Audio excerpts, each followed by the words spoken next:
Elena was a young and beautiful Russian mother, living in a quiet town with snowy hills and pine trees around her.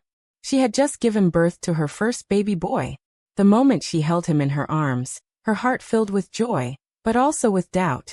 She often asked herself, "Am I breastfeeding him the right way? Is he getting enough milk? Will he grow strong and healthy?" One day, a kind health worker named Sarah visited her home.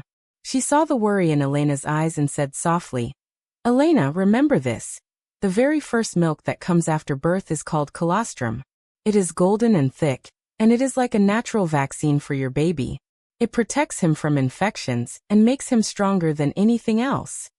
Elena listened carefully, but she still asked, "How will I know if he is drinking enough?" Sarah explained with a smile. "If your baby urinates 6 times a day, sleeps peacefully, and gains weight gradually, then he is getting enough milk.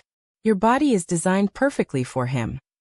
Sarah also reminded her, "For the first 6 months, your baby needs only breast milk. No water, no honey, no other food, just your milk.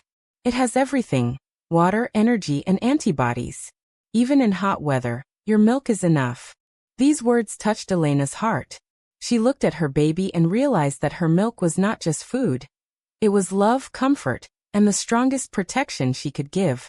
From that day, she breastfed with confidence, holding her son close and whispering softly, "You are my strength and I am yours." As weeks passed, Elena saw her baby grow healthy and active. She felt proud, not just as a mother, but as a protector. She understood now that breastfeeding was more than feeding. It was the purest bond between mother and child, a gift of love that no one else could give.